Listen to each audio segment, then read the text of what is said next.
Hello everyone, and welcome to the new series Burstlimit Retrospect, as I go over finished and completed TV shows. And judging by the title and the thumbnail of the first episode, you guessed right, I will be talking about the most iconic Superman series of all time, Smallville. If there's one man who can help, it's the man coming in here right now.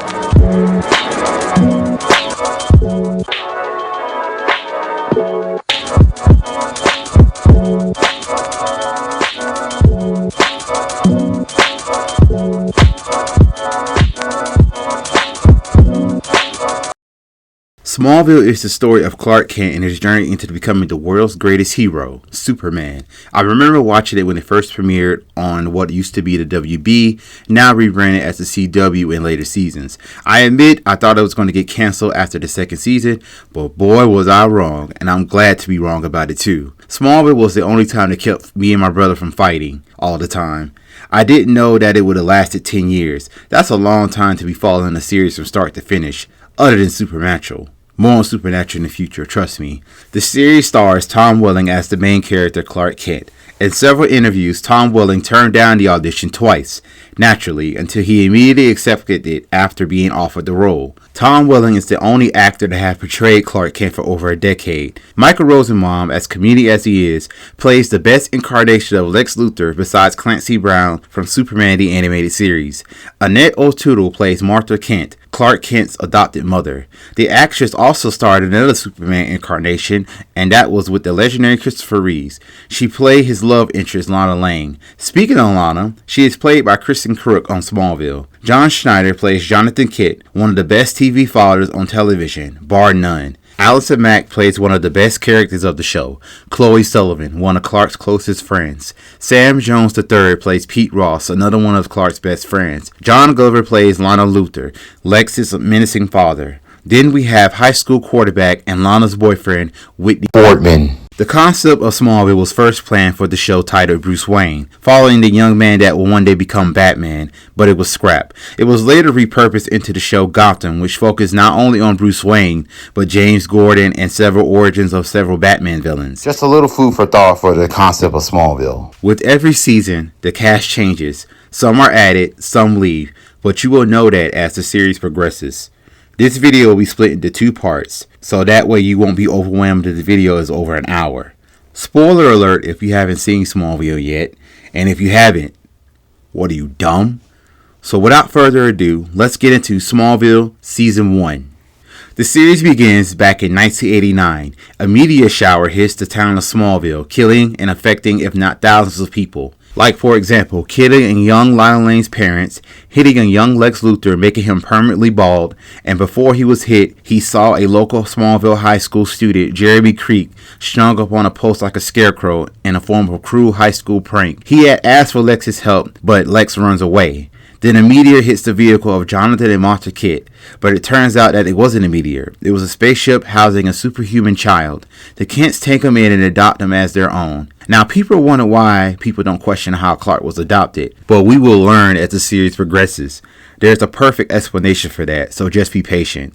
12 years later, Clark is in high school. Clark wants to join the football team, but Jonathan says no due to Clark being different and all. During the debate, he misses the bus, much to his friends' entertainment, Chloe Sullivan and Pete Ross. But Clark uses one of his abilities, super speed, and makes it to school before the bus. At school, another reason revealed on why Clark wants to join the football team is to avoid being this year's scarecrow. That's to where they pick a freshman, strip them down to the underwear, and string them up in the cornfield. Clark sees Lana and attempts to approach her, but he tumbles over again, much to Chloe and Pete's amusement. Assholes. After school, Clark brews over the bridge. Trust me, you'll see a lot more of that. We are introduced to an older Lex Luthor as he drives recklessly and hits Clark as they both go over the bridge. Clark rips the roof off Lex's car and saves his life. Jonathan shows up angry and gets into Lex's ass, telling him to drive slower next time. Meanwhile, the Scarecrow from 12 years ago, Jeremy Creek, appears to one of the old football players that pranked him and attacks him. The next day, Clark comes home and sees a truck that Lex brought him, but he can't have it due to reasons we'll find out later.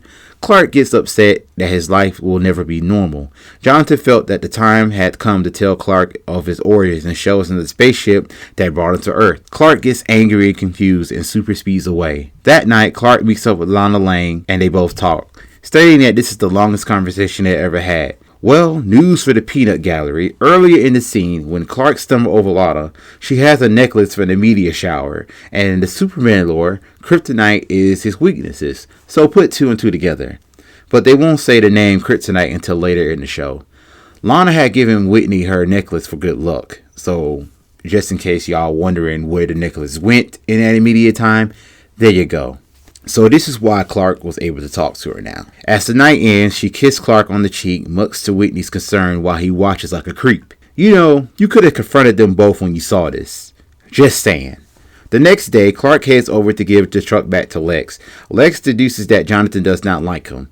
Clark rebuttals and said that it's Lex's father that Jonathan doesn't favor. Clark meets up with Chloe and Pete to go over one of their old jocks from high school was put in a coma. They find out that it was Jeremy Creek and somehow it gave him special powers of electricity. Chloe shows Clark her wall of weird and he sees a magazine clippings of Lana and feels like everything that happened in Smallville was his fault. Not to take away from the drama there, but you should already know that and already dealt with that guilt. Clark storms off and is confronted by Whitney that Clark is selected to be the Scarecrow. Clark tried to fight, but he gets weak due to Whitney wearing Lana's necklace. That night, Clark was stronger than the field and was found by Jeremy and hoped that it would stop once he had dealt with the people that did that to him. But it seems to him that it won't stop. So he leaves Clark there, stating that Clark will be safer there. Lex shows up and rescues Clark. Clark had no time to explain, so he left. Clark confronts Jeremy and they both fight. The fight ends with Jeremy's powers backfiring on him and wipes his memory. Clark makes it back home and he had an imaginary dance with Lana. Takes after me, I guess. Just damn horny in high school. I couldn't even begin all the stories concerning that. This was a pretty decent episode to start off the series. No diving too much into Superman lore right away, but staying more grounded with teenage drama, family debates, friendship, and dealing with a superpowered local who wants revenge. This is what keeps the series going for over 10 years, but I'm getting ahead of myself. Let's move on with the second episode. Meanwhile, an unknown to Lana, besides Clark creeping over her, there was another in a tree while he left a box of butterflies for Lana. His name is Greg Arkin, a bug collector. He makes it home and his mom finds out that he's been watching Lana for a long time. She threatens to send him to military school due to his behavior. Ma'am, the last place you should send a pervert is military school. Greg attempts to take his bugs somewhere safe, but he has a car accident and gets bitten by the bugs that he takes care of, but they were affected by the meteorites. The effects of the bugs mutated his body, showing that he could stick to walls like Spider-Man, cutting into the theme song. Somebody save me! This theme song makes my night, man. I miss those nights. I will always feel a certain warmth of my body. Speaking of which, the music of the show that they feature in certain scenes molded my taste in music other than rap and R&B, which I was only exposed to as a child. They even have a soundtrack for the first season, the Talent Mix, with a variety of songs, which I know you'll love the complete album. It's not on iTunes, but the songs are spread out on there. But anyway, Clark has a dream creeping over Lana, and she wakes up calmly saying that it's all Clark's fault. He wakes up floating over his bed and breaks it. The Kent family went to the farmer's market, and we see Lana and Whitney show up. Jonathan gives Whitney his props for playing a good game, not doing what Whitney did to Clark, which is why I don't know why Clark didn't tell anyone. I mean, anyone who wasn't there, of course. Whitney and his friends would have been expelled. Between you and me, if it was up to me, if it was me that was in that field, strung up, cold, and I hate the goddamn cold, I would have threw all them motherfuckers under the goddamn bus that very same night. It wouldn't have been no homecoming game. It wouldn't have been no small hero crows if they was fucking with me. But I get why Clark didn't do it, because he felt like it wasn't worth it, and it probably didn't leave him traumatized. Maybe this represents on how good he is, or he's got enough problems in his life to deal with, like being an alien from another planet. Whitney tried to justify to Clark that it was just a prank and asked for the necklace back. Clark, being petty, tells Whitney that he better go and find it. Yeah, Serves you right, you son of a bitch. Greg shows up and talks to Lana, needing help on his lit paper, and wants Lana to meet him at his house. But Lana says that the library will be better. Good call, Lana. Whitney confronts Greg and wants him to stay away from Lana, but Greg isn't fazed. Lex tried to get Clark to tell Lana on what happened, but Clark wants to let it go. Later, Whitney leaves by himself and is forced off the road by Greg, flipping Whitney's truck over. Clark saves Whitney in time just before the truck exploded. Clark tells Jonathan about his floating incident from the morning and freaking out on what's happening to him. Meanwhile, we see Lex's manipulative side as he visits Lana and plants the breadcrumbs for Lana to figure out what Whitney did to Clark. Greg's mother makes it home and the house is trash. Greg gets cryptic right before he spits out webs at his mother. At Lex's mansion, Lex gives Clark Lana's necklace that made him weak, but it was encased in a lead box. At school, Lana confronts Whitney about what happened with Clark, but Whitney tried to justify it again, but Lana wasn't hearing it. Greg pushed up on Lana and gets aggressive on how she is blowing him off. Lana goes over to Clark's house to make sure that he was okay.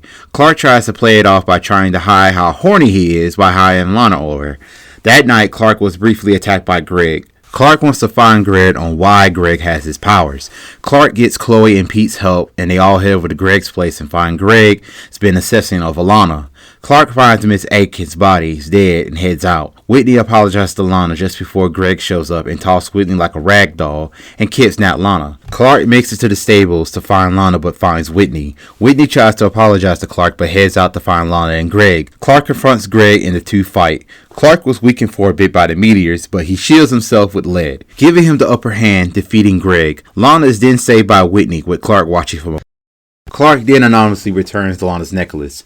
This episode was called Metamorphosis, showing the long-term effects of the weird things that are happening in Smallville. Remember your hometown to where you hear all the tall tales and myths, but in Smallville's case, it's all true. I still don't know why Clark never told his parents about what happened to him, but that's just me, after watching this series as a whole for the 10th time. Here we are with the first filler episode. The definition of a filler episode is that are used in anime and other TV shows to extend the time between the individual plot points of a major story arcs or between the end of one major story arc and the beginning of another. A filler episode is one in which nothing happens that affects the progress of the long-term story arcs or to develop the main characters, and no returning side characters or any other significant persons other than the main characters appear. You'll get a lot of those, so whenever there's a filler, I'll breeze right through it. This episode is called Hothead. This is mainly about Clark joining the football team and deals with a coach that has the power of spontaneous combustion. This is also the first time that we are introduced to Lana Luthor. Oh, and Lana quits the cheerleading squad. This episode just mainly focuses on teenage rebellion. The story advances with the episode X-Ray. Lex goes to his bank and wants to close all his accounts, but the bank teller doesn't recognize his signature on the slip that Lex signed and asks to see Lex's ID. Much to his frustration, Lex pulls out a gun and robs the bank. Clark runs into him and Lex pushes him through some glass. As Clark gets his bearing, he starts to see through Lex and sees flashes of Lex's skeleton. It looked green and not human. After the robbery, it's revealed that it wasn't Lex. It was a high school girl named Tina Greer with the ability to morph into anyone and has super strength like Clark. Her mother, Miss Greer, wanted to give the money back, but Tina tried to get it back from Mrs. Greer, and they both get into a struggle, and Mrs. Greer falls down the stairs, which kills her. Tina tried to call for help, but she doesn't and gets an idea. Lex proved that he didn't rob the bank because he was in Metropolis at the time of the robbery. During gym class, Clark gets another flash and sees Pete's skeleton. This time, you can see his whole anatomy. Clark then gets a full picture when he sees through the walls into the girls' locker room. This is the third time Clark's hormones got the best of him. Tina talks with Lana about being sister in case something happens to her mother, basically asking to be adopted. Clark struggles to control his new ability as he sees Tina's skeleton and sees the same green and not human markings from when he saw Lex at the bank robbery. Clark and Martha go into the antique store but see Mrs. Greer. As Clark goes inside to get some air, Martha finds $5,000 with a Smallville Savings and Loan band on it, but Mrs. Greer missed it. Martha leaves, but not before Mrs. Greer takes Martha's keys and takes the form of Clark and tries to run Martha over, but with no success. Clark and his family discuss how Tina gained this ability. Tina had a soft bone disease as a child, up until the meteor shower, and a year later, she was completely healed.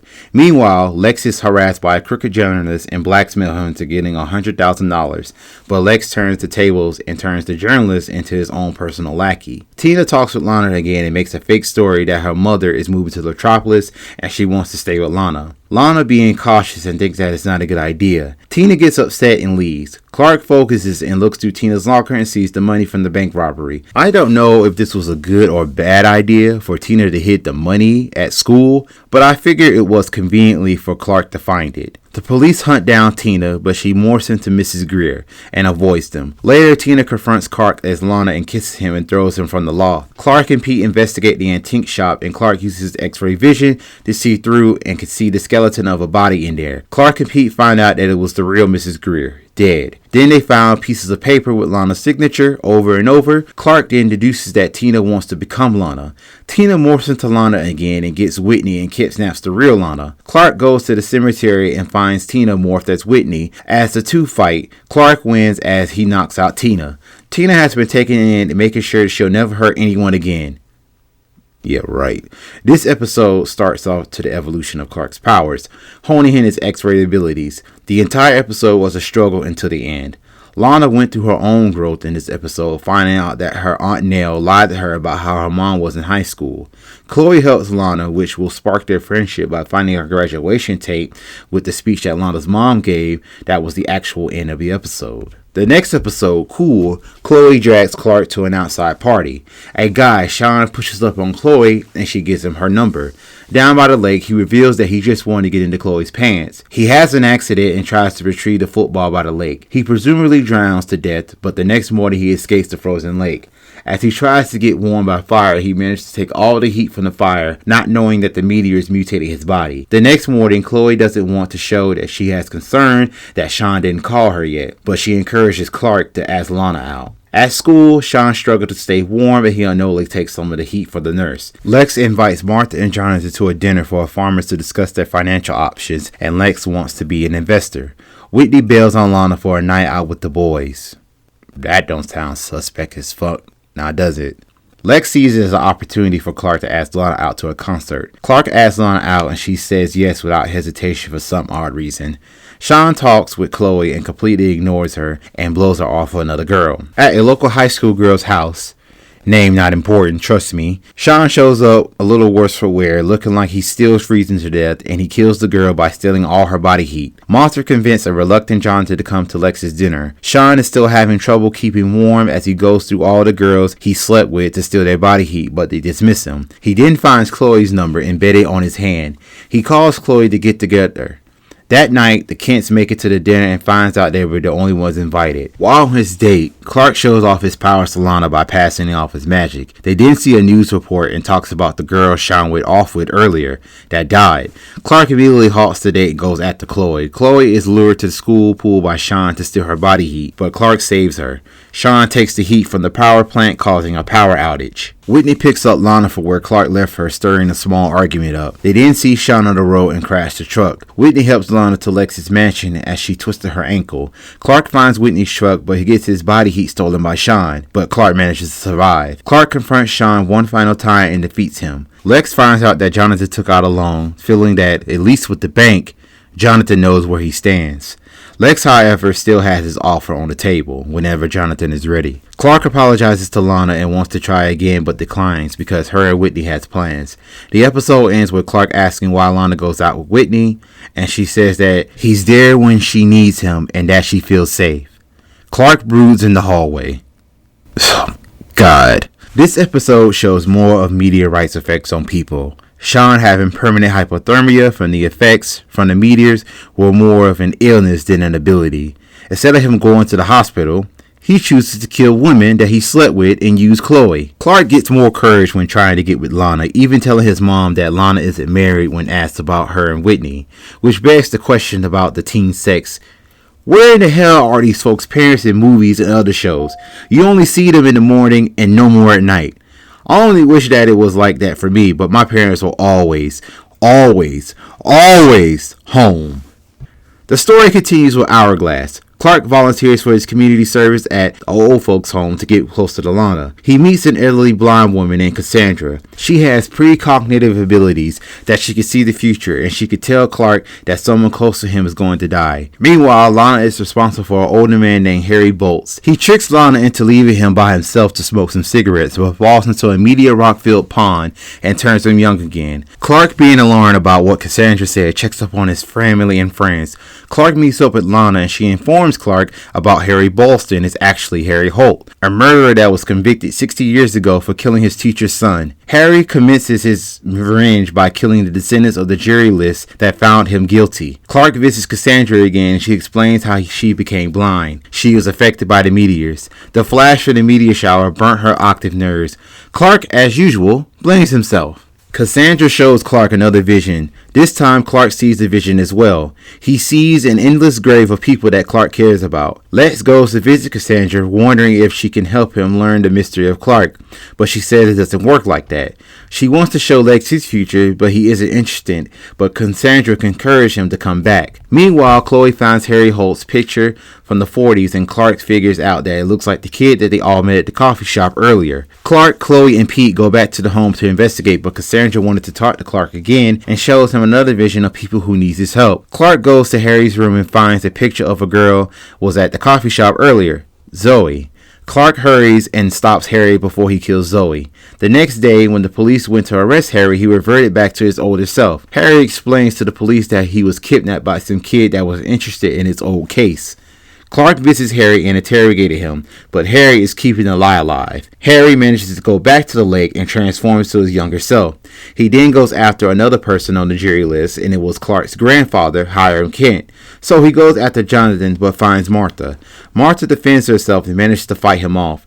In the fight, Harry is killed, and Clark and Jonathan save Martha in time. Lex goes back and visits Cassandra, and she shows him a vision of him destroying everything he touches.